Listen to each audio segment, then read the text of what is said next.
Hey everyone, welcome back to the channel. Get ready because today we are diving right back into the incredible world of Circle of Inevitability. If you're enjoying these audiobook adventures, make sure to leave a like and hit that subscribe button. Grab a snack, settle in, and let me know your thoughts in the comments. Let's get into it. Chapter 176, Property. After bidding farewell to Franca, Lumian led Louis and Sarkota back to the cafe and settled himself into Baron Brunier's usual spot. Already awaiting him was René, the manager of Salle de Balbrise.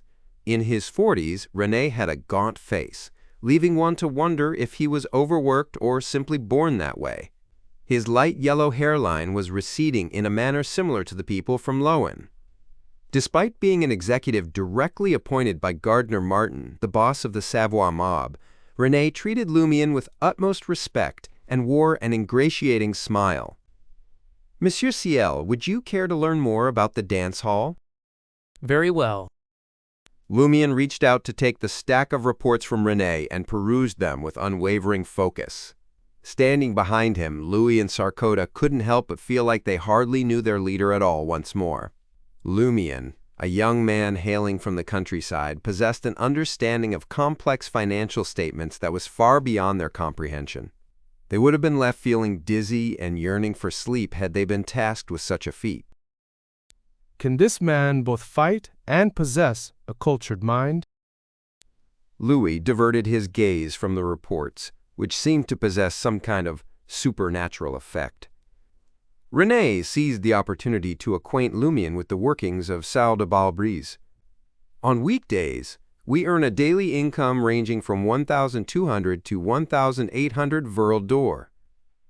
On weekends, that figure can reach as high as 5,000 Verle d'Or. Typically, it hovers around 4,000. Last year, our total income amounted to 645,425 Verle d'Or and 37 capet. This year, there has been a slight increase based on current trends, but nothing significant. We require 12 bouncers, 4 bartenders, 6 waiters, 3 chefs, 6 kitchen helpers, 3 handymen, 3 dishwashers, 4 cleaners, 1 waiter supervisor, 3 finance staff, 3 alcohol and food procurers, and a carriage driver. Their average annual salary is 1,000 Verle d'Or. We also provide them with complimentary lunch and dinner, which costs us a total of 53,000 Verle d'Or. As the manager, my annual salary, along with the year-end dividend, amounts to about 7,000 Verle d'Or. As per our agreement with Red Boots, each dancer receives a base salary of 1 Verle d'Or per day. When they strike a deal with a guest, we take 30%. Transactions usually occur in the rooms on the upper 2 floors of the dance hall. If they wish to leave, they must settle the fee with the bouncer or the waiter supervisor at the door in advance. Wine, champagne, beer, brandy, sugar alcohol, absinthe, and various flavors of soda, along with ice and other ingredients, cost us approximately 120,000 Verle d'Or per year. We've already purchased this establishment, so there's no additional rent to be paid. When coupled with expenses for horse care, venue maintenance, gas, tap water, singers, and the band, our annual costs sum up to around 230,000 Verle d'Or. Out of the remaining 310,000 Verle d'Or, the boss will claim 100,000 Verle d'Or. We'll also need 100,000 Verle d'Or to establish a favorable relationship with the officers at the police headquarters. Monsieur Ciel, you're left with approximately 110,000 Verle d'Or.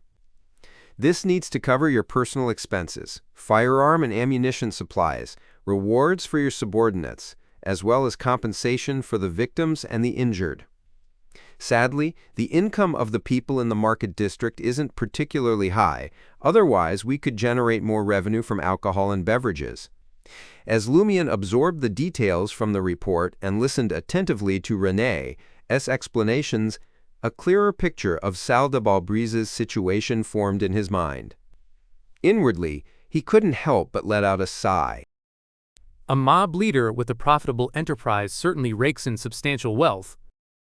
According to newspapers, magazines, and the information collected by his sister Aurore, The annual salary of a minister in Intis amounted to a mere 100,000 veril d'or. Although the government provided free housing, basic household items, silverware, and 2 private carriages, expenses for personal servants and banquets fell on their own pockets. Of course, Lumian had to reward his subordinates on occasion and allocate funds for compensations and ammunition in case of conflicts. However, there was no need for extravagant living, hiring servants, or hosting lavish banquets. All in all, he earned a sum similar to that of a minister. The only difference was that ministers didn't rely solely on their public salaries for income. On the other hand, laborers received an annual salary of around 700 veril d'or, while maids earned approximately 480 veril d'or. Construction workers fared only slightly better, with an annual salary of 1,000 veril d'or. Skilled workers brought in a meager 2,500 veril d'or per year, while senior engineers ranged between 10,000 and 20,000 veril d'or annually. Indeed, the shortcut to wealth is written within the laws themselves. No wonder Brenier couldn't bear to let go of this dance hall. Lumian recollected a comment his sister had made. By saving money and taking care of his subordinates, preventing them from recklessly rushing into battles, he had enough left over each year to purchase a Sequence 6 potion formula and even the corresponding primary ingredients. Once Renee finished speaking, Lumian nodded and posed a question. Why provide the dancers with a base salary? It wasn't that he was reluctant to part with the funds, but rather out of curiosity. The dancers under our Savoie mob are under the control of Red Boots. She insists on a base salary, allowing the dancers to opt out of additional jobs. If they wish to earn less, they earn less. If they choose to starve, they starve, Renee explained. Apart from Red Boots' dancers, there are also women who are controlled by figures from the usury business. In the past, Baron Brenier had authority over them all, so there wasn't any conflict. How should we coordinate matters now?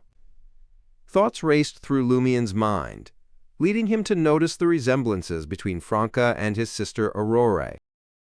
Could it be because they are part of the same secret organization? However, if it were Aurore, she would have approached it differently. She would have organized protests among the dancers, established an underground school to educate them, and sought alternative paths. If it were me, what would I do? After pondering for a moment, Lumian raised his gaze and addressed Renee, Louis, and the others. For now, let us maintain the current state of affairs. Renee, assist me in dealing with the police officers during this period. Once I acquaint myself better with our surroundings, I shall engage in fruitful discussions with them. After altering the passwords of the 2 mechanical safes and informing manager Renee of one as per the established protocol, Lumian made his way back to Auberge du Coq Doré before lunchtime. He proceeded directly to the 5th floor and rapped on Charlie's door. Charlie, who was enjoying a light beer with a nibble of baguette, caught sight of Ciel as soon as he opened the door. He exclaimed happily, "Where have you been these past couple of days? You didn't even show up at the bar for a drink." Lumian inquired, There's a job opportunity. Would you be interested? "What kind of job?" Charlie worriedly contemplated his diminishing savings and the bleak prospects of finding new employment. With a smile, Lumian responded, How about working as a waiter at Salle de Balbrise? You don't have to join the Savoie mob. You'll earn 70 veril d'or per month. You can keep the tips, but be aware that folks in the market district aren't inclined to tip unless you become a woman and are willing to engage with them intimately. Yes, there are also female patrons who seek out waiters for such purposes. You're experienced in that domain, so there's no need for further elaboration. Salle de Balbrise? Charlie's eyes widened. Have you already gained Baron Brenier's trust? To be able to arrange for someone to work as a waiter at Salle de Balbrise without joining the Savoie mob, Lumian simply maintained his smile. I don't need Baron Brenier's approval. Salle de Balbrise is now under me. Huh? Charlie questioned his own hearing. Lumian clarified, still smiling.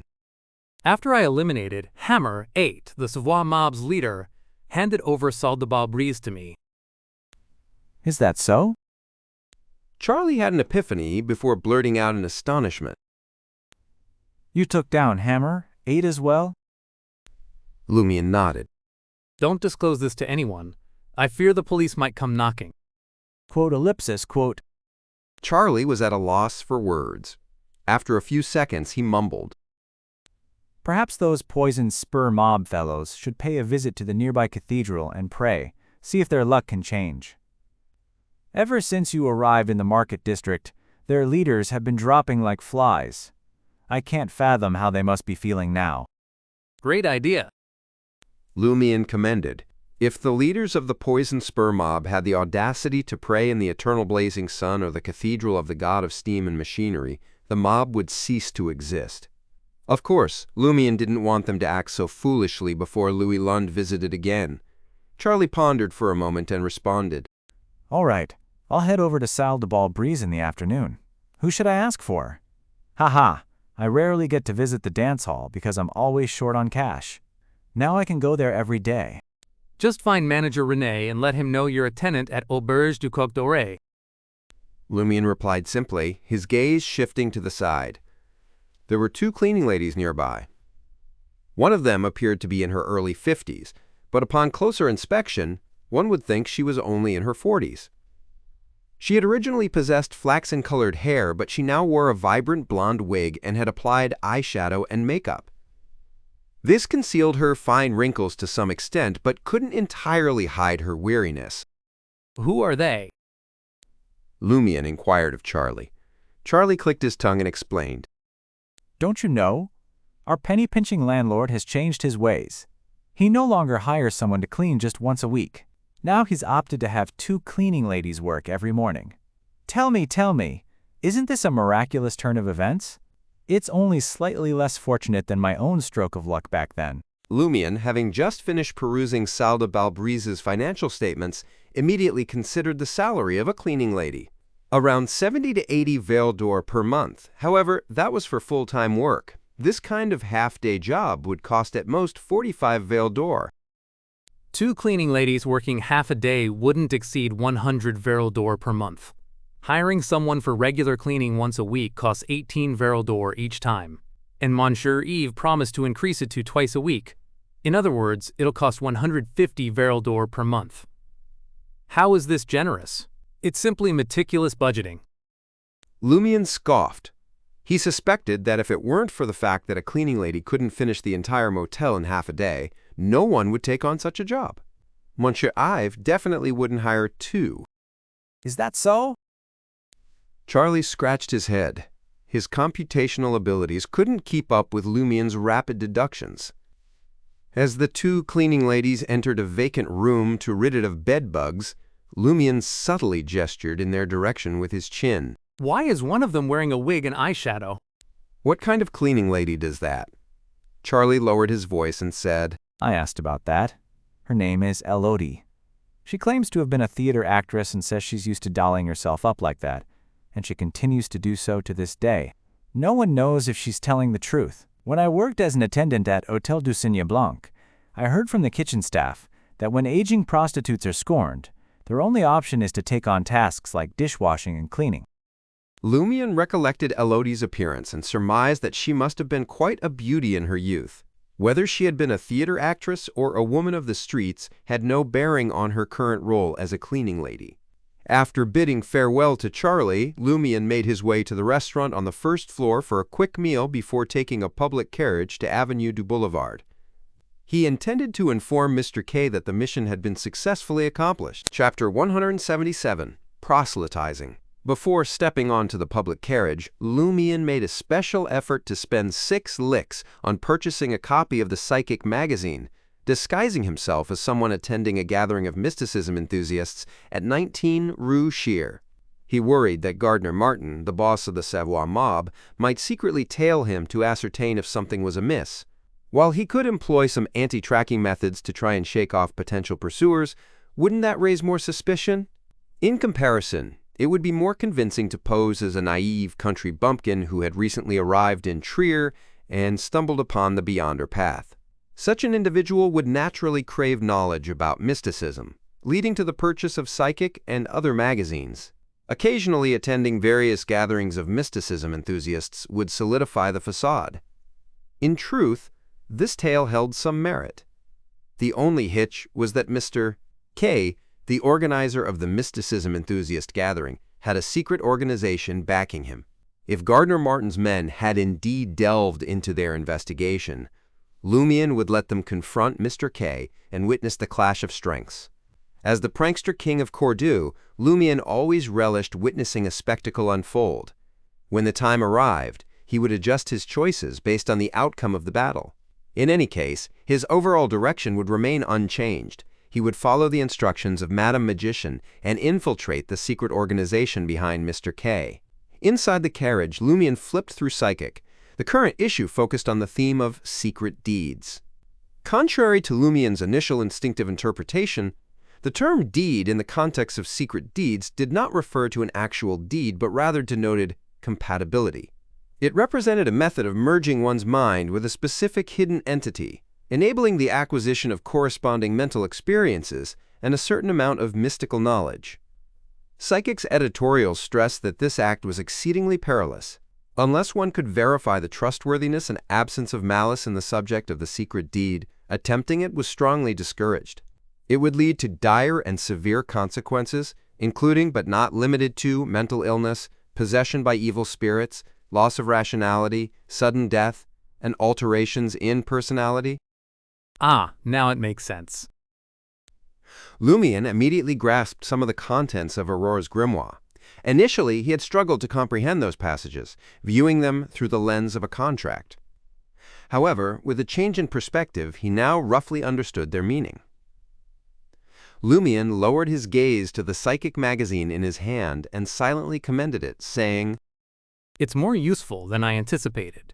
I had thought it was all concocted to deceive enthusiasts of mysticism. Yes, although there are numerous errors in common sense that suggest it wasn't written by someone who truly ventured into the beyonder world and conducted extensive research, their explanations of certain concepts are rather advanced. They come close to the correct answer, and some even enlighten me." Amidst his praise, he muttered, "Considering that Mr. K resides beneath the headquarters of Psychic, could there truly be beyonders among the editorial staff and contributing authors of these mysticism magazines? Did they intentionally write an accurate article first and then deliberately alter many concepts and common knowledge to something incorrect?" As these thoughts raced through his mind, Lumian inwardly hissed, From this vantage point, the editors of this issue aren't instructing the correct secret deed ritual. Instead, they are cautioning those who attempt secret deeds without discretion. No, it's not merely without discretion. It's more plausible that it was purposefully guided by someone with malicious intentions. How many incidents involving secret deeds have occurred? At that moment, Lumian revisited Psychic, no longer focusing on the specific words. He even sensed that it was brimming with warnings written in blood-red ink. Cease. Refrain from engaging in any further secret deed rituals. The mysterious world is truly fraught with peril. Lumian closed his eyes and sighed deeply, touched by emotions. The longer he immersed himself in the field of mysticism, the more he comprehended his sister's helplessness and struggle. He closed Psychic, a magazine 2 licks cheaper than the average, and directed his gaze out of the carriage window. Upon reaching Rue Shear and Avenue du Boulevard, Lumian executed his customary anti-tracking measures, showcasing his hunter instincts. He then entered Psychic's headquarters and knocked on the door of room 103 using the distinctive pattern of 3 long, 2 short, and 1 long knock. As before, he was led to the basement and encountered Mr. K. Mr. K still wore a voluminous black robe with an oversized hood, rendering his face concealed within shadows. Seated in the crimson-backed chair, he gazed at Lumian for a few seconds before speaking in a low, raspy voice. "What brings you here this time?" Mr. K, I have fulfilled the mission you assigned me and have become a leader in the Savoy mob of the Market District. I now oversee Salle de Barbrise and Auberge du Coq Doré. Lumian said with a smile. Mr. K offered a slight nod. "Excellent. I like your way of doing things. What you must do next is earn Gardner Martin's trust and secure his genuine recognition." This time, Mr. K omitted the words reward or mission. Instead, he issued a direct command, treating Lumian as if he were already his subordinate. Earning the boss's trust? Lumian was momentarily taken aback, followed by intense bewilderment and unease. He recalled vividly that when Mr. K assigned the mission, he hadn't specified joining the Savoy mob. He had used the word any. Yet now, the subsequent task was to be truly acknowledged by the boss of the Savoy mob. If I hadn't chosen Baron Brenier and chose another mob, what kind of mission would Mr. K have assigned me today? Or was he utterly convinced that I would join the Savoy mob? What makes him so certain? Thoughts swirled in Lumian's mind, reminding him of recent events. Baron Brenier dispatched me to handle a leader from the Poison Spur mob after I eliminated the pervert and obtained the canister of sedatives, putting it to good use. Isn't this too much of a coincidence? There are other similar occurrences. Every so often, I sense someone's gaze upon me from the shadows nearby, yet I perceive nothing. Could all of this have been orchestrated by Mr. K? If I had not chosen the Savoy mob, would I have been arranged to join the Savoy mob following a series of incidents? The more Lumian pondered, the more a sense of dread overcame him. When Lumian looked at Mr. K again, the notion of treating him as a cash cow vanished from his mind. Perhaps, apart from Madame Magician and a few others, this might be the most powerful Beyonder he had ever encountered. Unknowingly, it compelled him to comply with the other party's desires. As these thoughts raced through his mind, Lumian lowered his head and said, "Yes, Mr. K." He assumed the demeanor of a subordinate. Meanwhile, he couldn't help but think of Red Boots Franca. This member of the secret organization, the Curly-Haired Baboons Research Society, possessed both a background and strength. Yet she aspired to become the mistress of a mob boss. Clearly, she harbored ulterior motives. Is her objective also to get close to Gardner Martin? Is she involved in something significant or a crucial secret? Lumian attempted to make an educated guess. Mr. K nodded in satisfaction. "I'm pleased to see you know your place. Don't worry, I won't be stingy with the rewards. Have you not prayed in any cathedral recently?" He changed the subject. I'm a wanted criminal. Lumian recalled Madame Magician's warning and retorted angrily. Besides, those deities won't save us at all. Mr. K chuckled. It's not that they won't, but they can't. Their power cannot envelop all believers and assist everyone during times of calamity. There are numerous reasons, but to put it succinctly, there is only one. Weakness is an inherent sin. Are you curious about the Lord I believe in? He embodies the truth of this world. He is supreme. His divine grace flows abundantly like the sea. He created everything and shall annihilate everything. He is power incarnate, as are we. Observing Lumian's silence, Mr. K didn't press further. You need not answer me now. Ponder carefully during this period. Reflect on who can save us and offer protection in this increasingly perilous and deranged world. Once you have affirmed your faith in him, you will genuinely become one of us. It won't be long before your strength significantly improves. I shall consider it deeply. Lumian replied in a hushed tone. Mr. K then inquired, Is there anything else? Having adjusted his mindset, Lumian asked, with the intention of not missing out on anything, by asking, In the course of fulfilling the mission, if I encounter danger, may I employ your finger?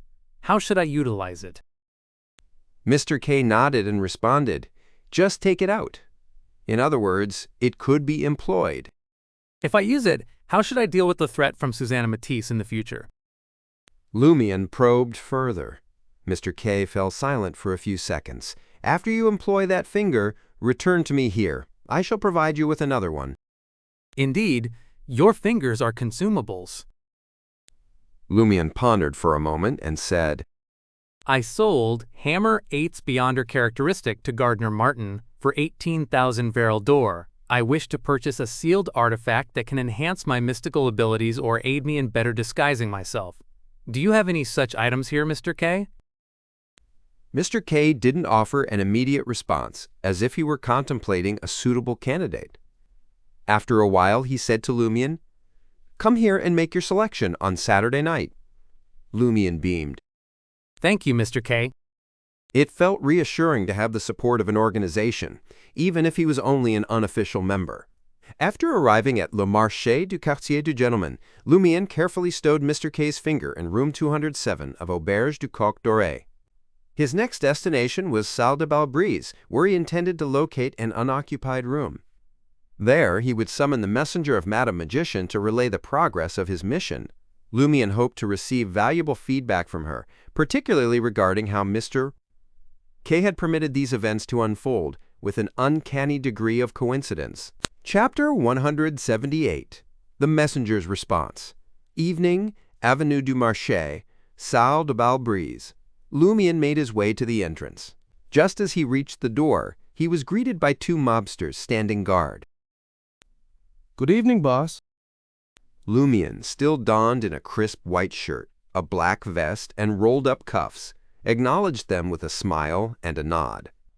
Louis and Sarkoda had been eagerly awaiting the return of their new leader. Spotting Lumian entering the dance hall, they swiftly abandoned their positions at the bar counter and forced smiles on their faces. Boss, why don't you let us accompany you? It's not safe to be unprotected like this. Louis expressed his loyalty with concern. Lumian chuckled in amusement and replied, You too? Protecting me? I worry that if anything were to happen, you both would end up beaten to a pulp. I have to compensate your loved ones. Louis smiled sheepishly. I know you're formidable, boss, and you can handle Hammer, Eight, and Wolf, Margot on your own, but isn't there a saying that goes, 2 fists can't fight 4 hands? Besides, we all carry guns, and our aim isn't too shabby. 2 fists can't fight 4 hands? Lumian thought to himself. Wasn't that something Emperor Roselle once said?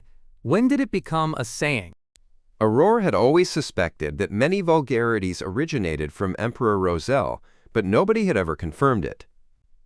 Lumian glanced at Louis, who appeared tough but had a submissive demeanor, and Sarkoda, with his curly brown hair and full lips. He nodded slightly and responded, When I instruct you to follow, you may do so. When I don't, keep an eye on the dance hall. If anyone dares to cause trouble, shoot them. Right, where can I find a shooting range? There's one in the basement of the dance hall. Louis pointed downwards, indicating his feet. The other leaders also come there to practice their shooting skills, but they have to bring their own ammunition. Excellent. Lumian nodded in satisfaction. He urgently needed to improve his marksmanship, as he lacked effective long-range attacks. Louis asked again. Boss, the environment at Auberge du Coq Doré is dreadful. Are you planning to relocate to the dance hall? There are several rooms on the 2nd floor for you to choose from. Or do you intend to stay in the temporary rest area previously used by Baron Brignet? Louis displayed his willingness, recognizing that both he and Sarkoda had once been trusted aides of Baron Brignet. If they failed to earn the trust of the new leader, they might be relegated to mere bouncers at the entrance. Their status would plummet, and they would be at the mercy of the members of the Savol mob, with whom they had never gotten along. Not only would their income suffer, but they would also face significant bullying. Lumian pondered for a moment before responding. Show me the rooms. This location was ideal for the ritual to summon Madame Magician's messenger. Lumian had no plans to check out of Auberge du Coq Doré anytime soon.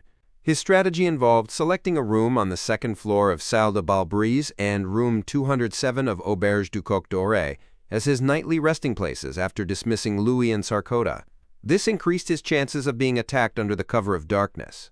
Occasionally, he would also consider his rented safe house on Rue des Blouses Blanches. Lumian sensed that the Poison Spur mob wouldn't let him off easily. He had eliminated 3 leaders consecutively and had deliberately provoked them. Once the authorities let their guard down a little, the likelihood of retaliation would be high. Lumian was confident that the other side had been provoked, as his potion had been further digested. In another month or 2, he might even consider advancing to Pyromaniac. Lumian didn't worry too much about being secretly attacked by Black Scorpion Roger and the other leaders of the Poison Spur mob. With Mr. K's finger, he stood a good chance of defending himself, even against Susanna Matisse, who was equivalent to a Sequence 5 Beyonder, let alone Black Scorpion Roger and the others who had not yet become Sours. His concern lay in the possibility that if a fight were to break out, Mr. K might lose control and end up killing, quote, Black Scorpion Roger. If that happened, Louis Lund would disappear and the trail of clues would come to an abrupt end. Upon reaching the second floor, Lumian made his way through the cafe and entered the corridor. After scanning the area, he pointed to a room closer to his office and declared, "I'll take this one." The room boasted classical furniture, a 4-piece set of dark red velvet, and a cushioned recliner. Boss, should we replace these fabric items with new ones? Louis ingratiatingly inquired. Sarkota, ever quiet in comparison, stood by his side. "No need," Lumian replied, finding an excuse. He then assigned his 2 bodyguards to watch over the door leading from the cafe to the second-floor corridor. Locking the door, he settled himself at a wide wooden table near the window to write a letter to Madame Magician. In the letter, he emphasized that he had completed Mr. K's mission and earned his trust, even undergoing proselytization. He mentioned the opportunity to join the secret organization supporting Mr. K and inquired about the necessity of praying to Mr. K's Lord, as well as the potential consequences of being monitored by that entity. Finally, he highlighted his recent actions and expressed his unease over certain coincidences. Once he neatly folded the letter, Lumian arranged the altar and conjured a wall of spirituality.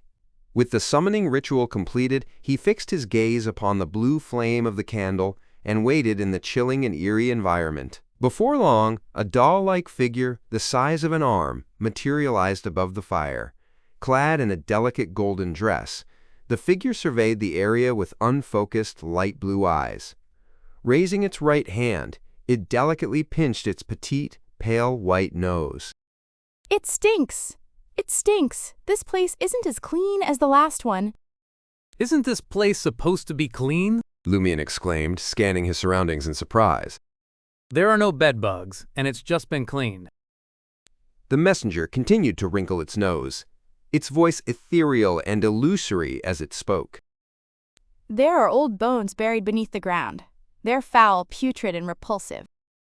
With those words, the blonde doll snatched the letter and vanished instantly. Clearly, it had no intention of staying a moment longer. "Old bones underground?" Lumian repeated the messenger's words, perplexed. He remembered that South Breeze had been erected upon a cemetery belonging to a cathedral, and the bodies and ashes had been relocated to the catacombs. Even after the Savo mob had acquired the building, there remained an eerie atmosphere. Concerned that some bones might have been left behind deep beneath the ground, they had commissioned a spherical statue crafted from white skulls and placed it at the entrance, accompanied by an engraved inscription. The messenger's reaction hinted that there truly were ancient remains interred underground. When the cathedral had moved the remains and ashes from the original cemetery to the catacombs, they likely hadn't intentionally left anything behind, unless they had failed to discover it or were unaware. Could it be that there is a hidden tomb beneath the original cemetery, dating back to the 4th epoch? Is that why the messenger reacted so strongly? Well, for now, let's set aside the matter of the old bones underground. After all, nothing untoward has occurred at Saldebalbris throughout these years. It's highly unlikely that anything would go awry the moment I set foot here, right? Lumian mused, concluding the ritual and tidying up the altar. He settled into the cushioned recliner, gently rocking back and forth, awaiting Madame Magician's response. Time passed, and the sky darkened completely. Lumian contemplated whether he should have Louis and the others bring dinner to his room or indulge in it at the cafe or the bar counter. Suddenly, a stack of papers fell from above, landing on his lap. This time, the doll messenger didn't even reveal itself, clearly displaying its profound aversion to the overall environment of Saldebalbris. In the future, I'll summon it at Auberge du Coq Doré or that safe house. Lumian unfolded the letter and read it attentively. "Excellent job. It seems you have gained Mr. K's admiration and initial approval. From now on, simply follow his instructions. When the need arises, I will inform you of the true objective in advance. You can pretend to believe in the entity mentioned by Mr. K. After all, you already bear traces of 2 entities. Adding another one won't be an issue. I'm just concerned it might get a bit crowded. Haha, the previous statement was a jest. The real solution is as follows. You can feign belief, but whenever you meet Mr. K and engage in prayer, beseech my Lord for the protection of an angel. You should have learned the corresponding ritualistic magic, correct? If not, consult your sister's grimoires. Usually, refrain from invoking the honorific name of that individual, even if the order has been disrupted, unless you are certain you have received the angel's protection. I understand that the more one tries to suppress certain memories, the more they tend to resurface. During your next therapy session, you can attempt seeking assistance from your psychiatrist. In other words, you must postpone the matter of becoming a false believer until after the upcoming treatment. As for coincidences, they often have multiple factors intertwined in various things. Firstly, the corruption sealed within your body stems from an entity known as inevitability. Clearly, inevitability is linked to fate. It will subtly disrupt your destiny, leading you to encounter specific individuals and events that you are destined to come across. Secondly, it is highly likely that Mr. K has made arrangements to station someone in the shadows, observing you and providing the mob leaders with subtle psychological cues. This leads me to suspect that he is either a Sequence 6 hypnotist or a Sequence 5 dreamwalker from the spectator path. However, based on your earlier description, he also possesses the powers of a notary. Therefore, there is a strong possibility that he is a shepherd. Shepherds are Sequence 5 Beyonders from the Secret Suppliant path, and they serve the entity in whom Mr. K believes. Shepherds can graze upon the souls and characteristics of other Beyonders, enabling them to wield their abilities. This renders every shepherd incredibly formidable, standing at the pinnacle of mid-sequence Beyonders. Thirdly, this stems from the law of convergence and my previous hypothesis of repulsion. Trust me, I won't be surprised that you will encounter more believers of evil gods, hunters, and demonesses in a short span of time. Stay diligent, Seven of Wands. Shepherd? That sounds incredibly powerful. I have already encountered another hunter and 2 demonesses. Lumian ignited Madam Magician's response by channeling his spirituality. Chapter 179, Feast. As Lumian gazed at the smoldering remnants of the paper, memories of Mr. K's relentless pressure flooded his mind. So, a shepherd's essence lies in grazing. They graze upon the souls and characteristics of other Beyonders or Beyonder creatures to harness their abilities. Thus, a seasoned shepherd is truly unparalleled. They excel in close combat, long-range attacks, and a multitude of mystical techniques. In fact, a contractee is somewhat like a simplified version of a shepherd. Each contract is limited to a single ability. When one sequence is low, the number of contracts is severely restricted. At most, it might reach 5, but often it doesn't exceed 3. If one fails to choose their abilities wisely, they may struggle to defeat an ordinary person armed with a gun. It's not comparable to a shepherd's power, where grazing bestows all abilities undiminished. Of course, at the level of the Padre, signing 10 or 20 contracts becomes a different experience. Furthermore, contracts often target beings from the spirit world with a wide array of peculiar abilities. Beyonders encountering them for the first time will find it challenging to adapt. The more Lumian pondered, the more dread Mr. K instilled in him. Suppressing his thoughts, Lumian stood up and let out an inward sigh.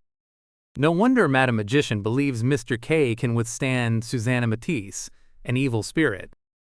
Leaving the room, Lumian approached Louis and Sarkota with composure and uttered, "Have the kitchen prepare dinner." "Boss, what would you like to eat?" Louis inquired before Sarkota could speak. Lumian couldn't recall the menu at Salle de Balbrise's attached cafe. He pondered for a moment and replied, "Bring me a set meal. Join me." "All right." Louis signaled Sarkota to inform the cafe attendant. Lumian settled at Baron Brignier's favored table and picked up the day's newspaper. The Trier Gazette adorned the top, followed by the Reformer Daily, People's Voice, Action News, Intis Daily, Friends of the People, and other prominent newspapers. Lumian couldn't resist turning his head, a hint of amusement in his voice as he asked Louis Is that what Brenier typically reads? A mobster concerned about national affairs? Louis glanced at Sarkota on the other side and replied with a smile. He doesn't read such things. He only insists that we avoid offending reporters and newspapers. If possible, we should subscribe to influential newspapers. Occasionally, he'll spend money to place S for Salle de Brise, boasting of the presence of captivating dancers here. He usually reads the 3 newspapers and magazines at the bottom. Avoiding conflicts with newspapers and reporters. That makes sense. If the Trier Gazette publishes news of a significant mob presence in the market district, the Savoy mob would be doomed the next day. Those old men still value their reputation. Lumian gained a bit more understanding. He then retrieved the newspapers and magazines from the bottom. There was Novel Weekly, Men's Aesthetics, and Ghostface, a magazine filled with Trier gossip and contemporary jokes. Isn't this more interesting than the Reformer Daily and Action News? Lumian picked up Novel Weekly and delved into the latest serialized story. Casually, he inquired, Where do the funds and advertising fees for these newspapers come from? Louis pondered for a moment, beads of cold sweat forming on his forehead, but he couldn't provide an answer. Just then, Sarkota chimed in. It's deducted from the 100,000 Verl d'Or we set aside for cultivating ties with the police. Lumian nodded approvingly, satisfied that it wouldn't hinder his gains as the new leader of the Savoy mob.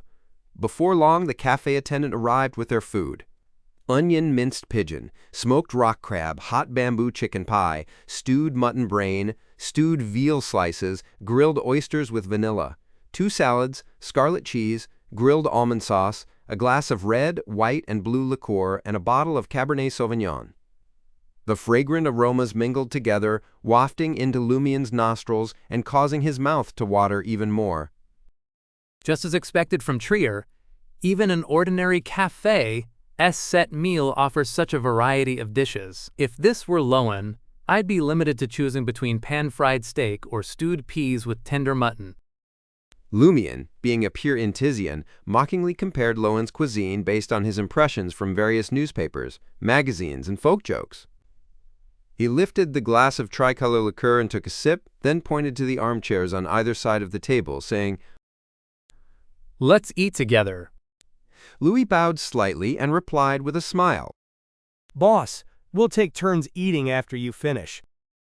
Lumian didn't insist and savored his first feast since arriving in Trier, and it was on the house. It had to be said that the chefs at Salle de Brise were truly skilled. Lumian nodded repeatedly as he enjoyed his meal. Among the dishes, he found the mutton brain most delightful. Skillfully infused with several spices, the fishy and gamey flavors of the brain were cleverly balanced, leaving behind a delicate texture akin to roselle tofu, accompanied by a rich and enticing fragrance.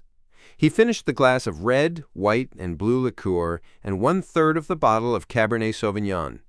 Then he gestured for Louis and Sarkota to take their turns. Lumian picked up Novel Weekly and Ghostface magazines, ready to delve into their contents. In the pages of Ghostface, Lumian's eyes fell upon a familiar name, Duvar. The proprietor of the restaurant renowned for inventing Duvar's broth had amassed a fortune and relocated to Quartier de la Maison d'Opéra. An intriguing anecdote caught Lumian's attention within the Ghostface pages. Duvar's infatuation with Pearl, a stage actress from Lowen and a Trier courtesan, had cost him a fortune. The tale recounted a banquet held at Pearl's private residence, where she lay naked on an enormous silver platter, served by attendants in the presence of over a dozen guests. This shattered Duvar's heart. He had even attempted suicide to no avail. Lumian couldn't decide whether to sigh at the Trierians, tendency to exaggerate, or to jest at the Lowenese for not being as conservative as they seemed. It appeared that the latter adapted swiftly in Intis, or perhaps he should mock Duvar for his unblemished innocence, despite being a Trierian in his 40s. At times, Lumian couldn't help but wonder if these behaviors stemmed from the influence of a Beyonder's nature, or if the followers of the malevolent god couldn't rein in their impulses. Naturally, had it not been for the shared inclinations among the Trierians and the fact that many things posed no issues, these individuals would have been exposed long ago. After Louis and Sarkota had finished their meal, Lumian led them down to the first floor. The dance hall buzzed with activity in the evening. Jenna stood upon the wooden stage, her voice carrying a melodious tune accompanied by the band. Couples below embraced one another, twirling around the floor. Lumian cast a fleeting glance at the scene before redirecting his gaze and striding toward the exit. Boss, where are we headed? Louis inquired. Lumian chuckled. Am I the boss or are you? Do I need to report my whereabouts to you? Louis's expression froze. He glanced at the silent Sarcoda and suddenly felt that emulating his composure wasn't a bad idea. I'm merely concerned about our next course of action, he asserted. As Lumian made his way out of the dance hall, amidst greetings from the bouncers, he smiled and replied, I will inform you when there is a need for you to know. He returned to Auberge du Coq Doré, but veered away from room 207, where he had intended to retrieve Mr. K's finger and his revolver. Instead, he ventured into the underground bar. Before Lumian could assess the situation, Charlie's voice reached his ears, brimming with enthusiasm.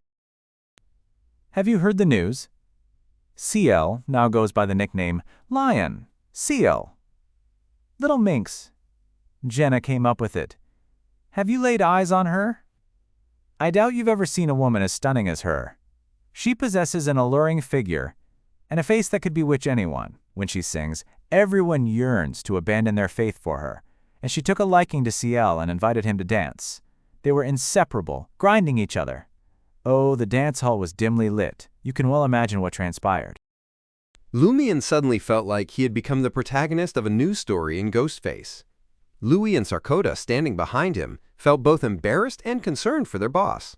They were embarrassed that the person at the small round table might be boasting on their boss's behalf. They were worried that if it were true, their boss would be making Red Boots Franca a cuckold. In that case, they would be in serious trouble. Franca not only held considerable power, but was also the mistress of their big boss. Charlie, holding a beer, caught sight of Lumian, and his smile froze.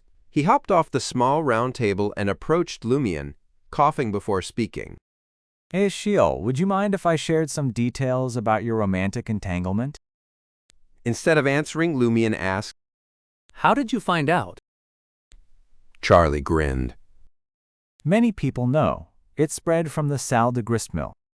In other words, the poison spur mob is aware that I danced with Jenna twice before assassinating Hammer 8? That's true. I only disguised myself back then, without even changing my hair color.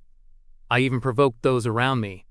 In hindsight, coupled with Hammer 8's demise, they will surely recognize me as Red Boots, Mistress. Jenna may also become a target for their vengeance. There's no need to be overly concerned, though. She is protected by Red Boots. As a seasoned Beyonder and a formidable demoness, Franca won't be careless in such matters. Lumian nodded, understanding the situation. He smiled at Charlie and said, Feel free to share. The more the news spread, the more it would attract Red Boots' attention, deterring any potential reprisal from the Poison Spur mob. Lumian asked Charlie, Why didn't you go to Salle de Balbrise? Charlie forced a smile and replied, The manager, René, wants me to start officially tomorrow. He offered me 80 Veril d'Or per month. As they conversed, Lumian noticed his neighbor sitting at the bar counter. The abject author Gabriel. He still sported disheveled, greasy brown hair, large black-framed glasses, a faded linen shirt, and black dungarees. Lumian bid farewell to Charlie and approached Gabriel, asking, What's the matter? Gabriel, sipping on a glass of light green absinthe, glanced at him and smiled bitterly. My script was rejected. Those managers didn't even bother reading it. I've submitted it to dozens of theaters, but no one is willing to give it a chance. Dozens of theaters. Lumian's heart stirred as he casually inquired, Did you send your script to Théâtre de l'Ancienne Cage, a Pigeons, in our market district? Yes. Gabriel sighed. Their manager turned me down too. He mentioned that they write their own scripts or commission custom ones. Lumian took a seat and asked, Who is their manager? Chapter 180, Lazy. Gabriel took a sip of absinthe and spoke. My Meyer. He's a theater manager with big ambitions. He aims to make Théâtre de l'Ancienne Cage à Pigeons the most renowned theater in Trier. His ultimate goal is to be awarded the prestigious Intis Legion of Honor Medal. The Intis Legion of Honor Medal originated during the time of Emperor Roselle when he was still a consul. It was created to replace the nobility system of the old royal family. However, when Roselle declared himself Caesar, the medal was abolished, and titles like dukes, counts, barons, and knights were reintroduced. Later, when the Intis Republic was established, the Legion of Honor Medal was reinstated. It was given to both military personnel and civilians who made remarkable contributions to the Republic. It wasn't limited to the military, but included individuals from various industries. It was the highest honor in the current Intis Republic, and being a recipient equated to being a knight from the past. In the past, painters, authors, actors, journalists, and sculptors had been honored with the Intis Legion of Honor Medal, serving as inspirations for future generations. In the stories he crafted in his dream, he deceived the villagers of Cordu by claiming that Aurore was headed to Trier to receive the Legion of Honor Medal. It wasn't entirely implausible. If Aurore could become Intis's renowned Fours Wall and the best-selling author on the northern continent, gaining recognition from l'Institut des Intis for her artistic achievements, she might have a genuine chance at obtaining the Legion of Honor Medal. Lumian chuckled and remarked, If a person lacks dreams, they're no different from salted fish. He found my Meyer, the theater manager, to be quite ordinary. This led him to believe that the issues with Théâtre de l'Ancienne Cage à Pigeons extended beyond the majority of the people. There were only a few individuals closely associated with the landlord of Auberge du Coq Doré, Monsieur Yves, who were peculiar. After conversing with Gabriel for a while, Lumian guided Louis and Sarkoda to the second floor and asked them to wait outside room 207. He closed the door behind him, took off his holster from under his left armpit, and stashed away the bullet bag. Then, he put on a dark jacket. Without delay, Lumian retrieved Mr. K's finger from beneath the pillow and slipped it into his right pocket. As for fallen mercury, the dagger from Hedzi, the awakening gas, and the unidentified liquid, he always carried them with him. However, the bayonet served no immediate purpose, so he left it in a drawer of the wooden table. Once he completed these actions, Lumian bent down and retrieved a brown suitcase from under the bed. He carefully placed Aurore's grimoires inside. Given his altered identity and the increased hostility from the Poison Spur mob, he felt the need to secure these grimoires in a safer and more secluded location, the rented safe house on Rue des Blouses Blanches. To Lumian, these items held precious clues and knowledge left behind by Aurore. They also possessed an irreplaceable sentimental value that required protection. As for his daily studies, he would pre-copy a portion of the material and leave it at Auberge du Coq Doré or Salle de Bal Brise. Once he mastered it and ensured there were no issues, he would copy a few more pages at the safe house. After turning down Louis's offer to assist with his luggage, Lumian made his way back to Salle de Bal Brise and entered a room near the office. He retrieved the grimoire he had been perusing recently and laid it out on the desk. Taking hold of a dark red fountain pen, he commenced copying its contents onto a thick stack of white paper. As he transcribed, Lumian found the task dreadfully dull. Ideas on how to avoid the monotony began to creep into his mind. Soon enough, an idea struck him. Why not summon that rabbit-shaped creature from the spirit world, the one who had previously written the report for him, and have it copy his notebook? Though that creature was dim-witted and lacking in intellect, it proved obedient. It possessed a remarkable speed for copying and could imitate the original handwriting. In that case, all I need to do is provide spirituality while I indulge in reading newspapers and magazines, waiting for my homework to be completed. No, not homework, rather copying notes. Lumian pondered momentarily before setting his fountain pen down and preparing for the summoning ritual. If he could find a way to slack off, why not take advantage of it? Back in Cordu, upon finishing his sister's daily assignments, Lumian often contemplated ways to slack off. He had been teaching Raymond, Ava, and the others to comprehend words, hoping they could assist him with his homework as they improved. Alas, the disparity in knowledge between them was too vast. It couldn't be bridged without several years of effort. Before long, Lumian arranged the altar, consecrated the ritual silver dagger and erected a wall of spirituality. As the fragrance of citrus and lavender wafted through the air, he gazed at the candle flame's yellow hue and uttered an ancient Hermes. I In the next second, Lumian switched to Hermes. summon in my name. Spirit wandering in the void, a friendly creature that can be communicated with. Weakling who can write Intisian. The candle flame swiftly transformed into a deep shade of green, expanding to the size of a human head. Completing the remaining incantation, Lumian witnessed the emergence of a translucent and hazy figure from within the candle flame. Standing at nearly 1.9 meters tall, it possessed the head of an ox atop a human body, garbed in brown fur clothing. Not the rabbit, that's right. There must be numerous spirit world creatures that fit the description of my summoning incantation. The one who responds to the summons is entirely random.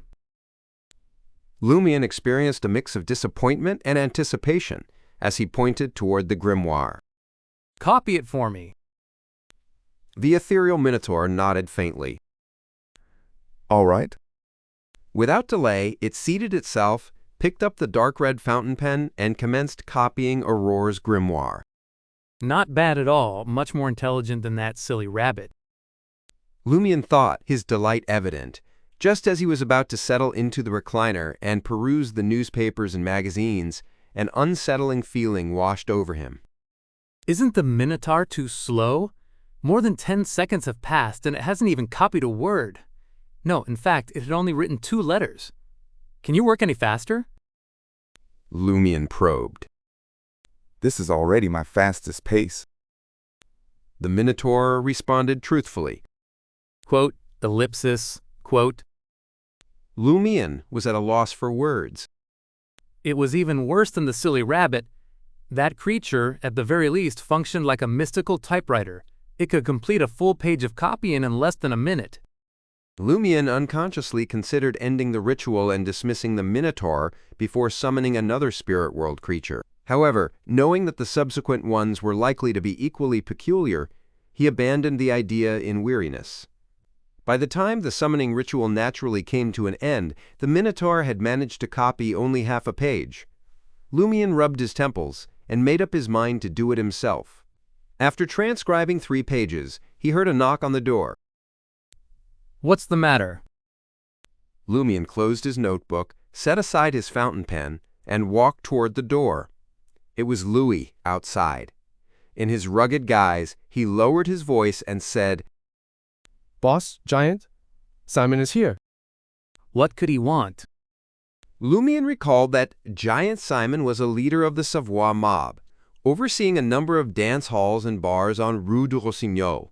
He was suspected to be a beyonder of the warrior pathway, with a high likelihood of being a Sequence 8 beyonder. Louis simply shook his head. I don't know.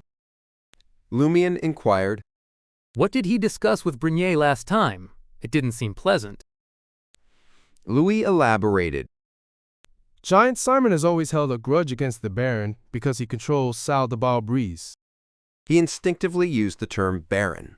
Observing that Lumian didn't take offense, Louis continued. Salle de Barbrise's profits surpass those of all his dance halls and bars combined. He even has a casino in his bar. The last time he approached the Baron, he hoped that the Baron would prevent some of the more attractive dancers from coming here and instead have them transferred to Rue du Rossignol. The Baron replied, Red Boots is in charge of assigning the dancers. I have no objections if you discuss it with her. The prices on Rue du Rossignol are very low. Beautiful dancers are reluctant to work there. Lumian recollected Charlie mentioning that one could find inexpensive pussies on Rue du Rossignol for as little as 52 copet, which amounted to just half a verre d'or. On the other hand, at Salle de Barbrise, if the dancers encountered generous patrons, they could charge up to 10 verre d'or. Typically, they fetched anywhere between 3 to 5 verre d'or. This was despite the relatively low income in the market district. If it were Rue de la Muraille in the Red Princess district, an above-average-looking woman would cost dozens of verre d'or. Is Giant Simon envious of my control over Salle de Barbrise? Lumian nodded subtly, his brows furrowing in puzzlement, and he asked, There's something I find rather perplexing. Why are Sal de Balbreeze's profits so substantial? Louis grinned. Most of our alcohol comes from Rat Cristo. It's tax-free and incredibly cheap. Moreover, we don't have to pay any rent. Rat Christo, who is in charge of the smuggling business? Lumian grasped the general reasoning behind it. He exited the room, strolled along the corridor, and entered the cafe. Giant Simon, still clad in a snug black formal suit, had his light yellow hair tightly plastered to his scalp. He set his wide-brimmed round hat on the table and positioned himself by the window, puffing on a cigarette. The mobsters trailing behind him dispersed, engaging in an intense standoff with Sarkoda and the others at Sal de Balbreeze from a distance. Spotting Lumian approaching, Simon crushed the cigarette in his hand and put on a feigned wide smile. Well, CL. You've already gained the boss's approval and managed to get to run Sal de Balbreeze. Why didn't you treat us brothers to a drink? As Simon spoke, he strode toward Lumian. At over 1.9 meters in height, Lumian, who was already standing at 1.8 meters, appeared rather short. Lumian gazed up at Simon's prominent nose and pockmarked face, returning the smile. I have some sort of social phobia, so I couldn't bring myself to invite you guys. Hey, you're quite tall, just as one would expect from a giant. You're even taller than Hammer 8. His words conveyed a message of maintaining their respective territories. If you don't provoke me, I won't provoke you. Otherwise, I'm capable of killing you, just like the Sequence 8 warrior, Hammer 8. Giant Simon didn't comprehend the meaning behind the first sentence, but he discerned the provocation in the latter. His face darkened as a result, simultaneously dispelling his disdain for Lion CL. This wasn't merely a brawny man. Smiles and pleasantries wouldn't get him far. Simon gestured toward the table where Baron Brenier often sat. I need to discuss something with you. Thank you so much for listening. Creating these audiobooks takes a lot of time and effort, so if you enjoyed this journey, please consider subscribing to support the channel. Only a small percentage of our listeners are subscribed, and your support makes a huge difference. If you want to hear more light novels, let me know in the comments below. See you in the next chapter.